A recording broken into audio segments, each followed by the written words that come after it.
Many of us share a common bewilderment.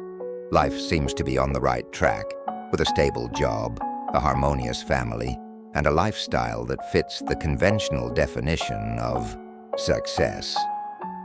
Yet deep within, a vague sense of dissatisfaction often lingers.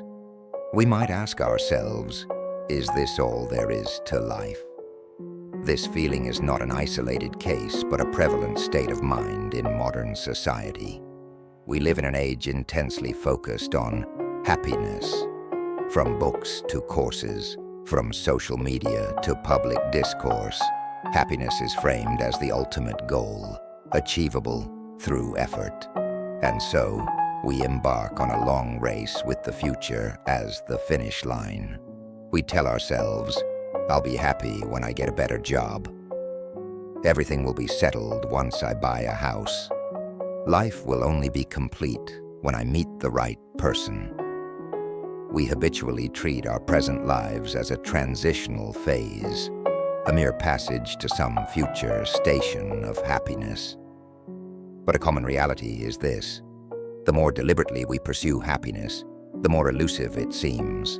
This future-oriented mindset itself becomes the very obstacle to experiencing happiness in the now. Why is this so? The theories of Swiss psychologist Carl Jung offer a profound explanation. He was not a happiness coach offering quick fixes, but a thinker who delved into the complexities of the human psyche. Through his wisdom, we can understand this widespread unease and find a way back to life itself. Chapter 1. The Mortgage on Happiness. For most of us, our daily mindset can be described as a persistent dissatisfaction with the now. Our minds are constantly evaluating the present, deeming it not good enough and in need of improvement. We see the present as a preparatory stage for the future, believing that real life will only begin when certain conditions are met. This mode of thinking turns happiness into something conditional. Joy becomes dependent on a future event, not a present state. This if-then logic traps us in a perpetual cycle of chasing. After achieving one goal, the fleeting sense of satisfaction quickly fades, and we immediately set the next one, continuing the race. A regrettable truth is that many spend their entire lives waiting for something they already possess: the capacity to perceive and experience the world. This ability itself holds the full meaning of life. Yet we often treat it as a tool to be exchanged for a future reward. This inversion of priorities can leave us feeling inwardly impoverished, even as we accumulate more and more externally. Chapter 2. The body is present, but the mind is absent. Continuously living in a state of planning and expectation for the future cultivates a habit of being absent-minded. Our bodies are engaged in the tasks of the present, but our thoughts have already drifted elsewhere. We think about work while having dinner with family. We worry about future bills while on vacation. We become ghosts in our own lives, physically present but mentally absent. We wake up, work, and interact with others each day, but rarely are we 100% engaged. Our consciousness is occupied by 1,000 thoughts, unable to rest in the here and now. Jung believed this mind-body schism is the root of many modern psychological problems. Our bodies are keenly aware of this internal division. When we chronically ignore our physical sensations and live solely in the thoughts of our minds, the body may send out signals in various forms: unexplained anxiety, persistent fatigue, low spirits, or even physical ailments. These are all reminders from the body that we need to reconnect with ourselves. When we are disconnected from the present, we also lose the ability to appreciate the details of life. The warmth of the sun, The taste of food, the subtle expressions on a person's face, all the things that constitute the real texture of life are overlooked. We live in a world of concepts and plans, not one of authentic experience, which naturally leads to feelings of emptiness and isolation. Chapter 3. Embracing the imperfect shadow. The perfect life we chase is reflected not only in external material possessions, but also in the demands we place on our self-image. We want to be perpetually positive, rational, and efficient. To maintain this ideal self, we consciously or unconsciously suppress and deny the parts of ourselves we deem unacceptable. Jung termed these repressed and unacknowledged parts of our personality the shadow. The shadow contains our fears, anger, jealousy, vulnerability, all the traits we are unwilling to display. It is not inherently evil, but simply a part of our complete humanity. The more we strive to present only our bright side, the more the repressed shadow will influence our lives in ways we cannot control.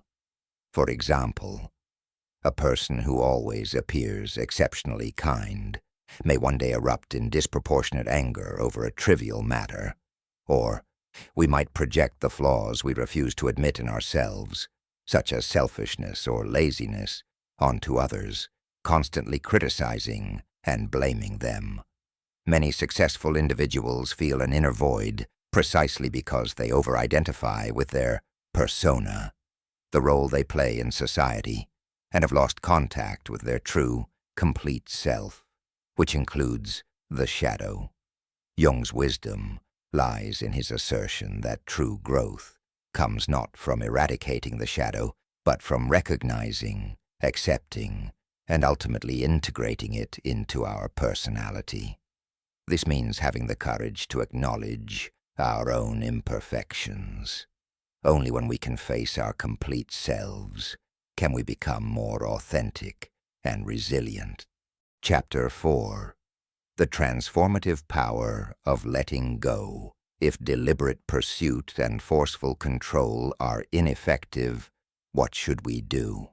Jung offers a direction that can be described as a form of passive attention or receptive observation.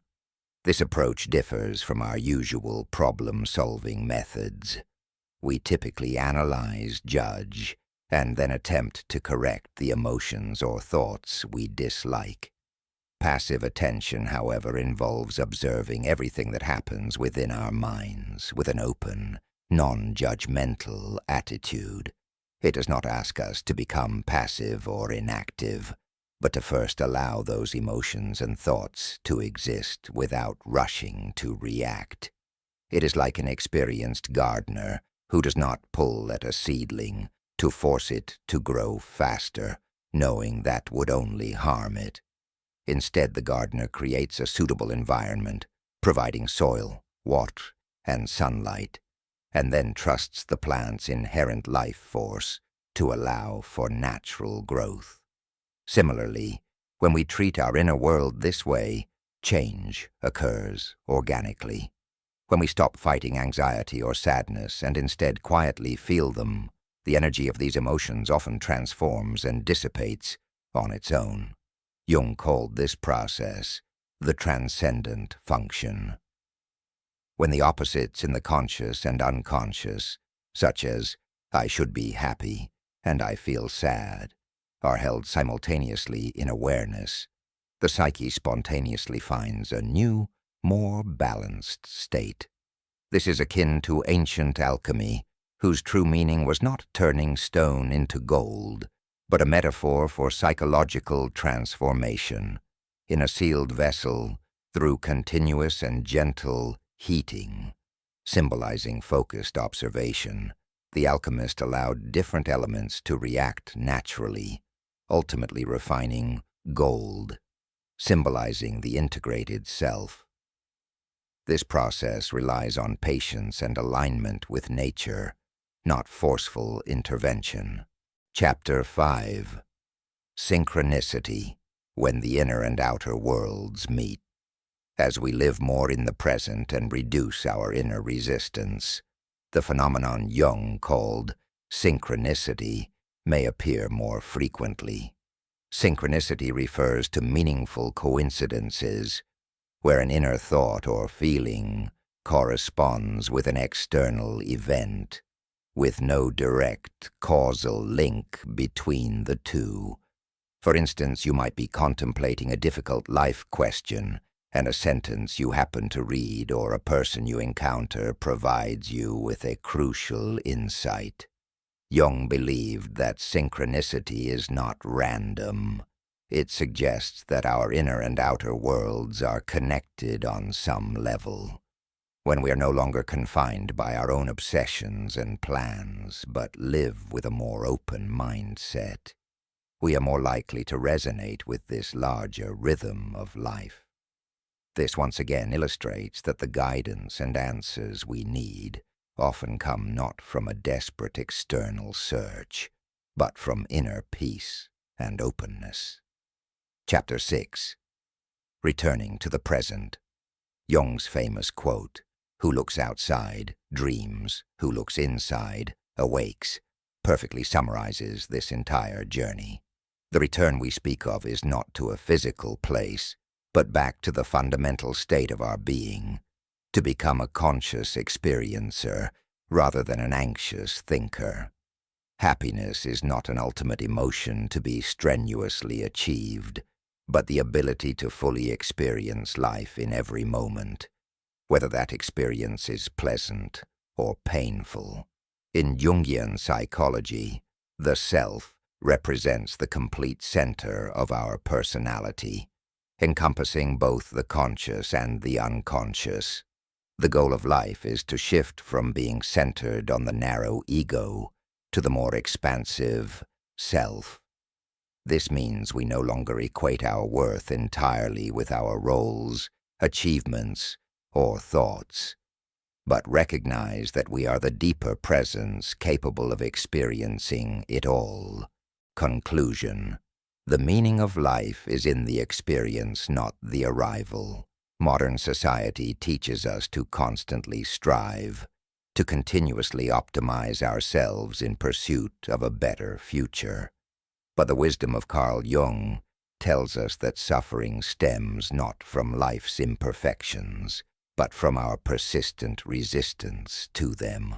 We are always trying to change, control, and fix everything, yet we forget to simply experience. What leaves us feeling unfulfilled may not be a lack of possessions, but a lack of depth in our experience of the present. What makes us anxious is our habit of trying to control and predict the future, and the very imperfections we try to hide and deny are, in fact, the necessary path to a whole and authentic self.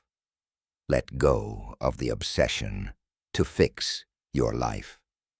The answers you have been desperately searching for are not in the distant future, but in the courage to fully engage with the present.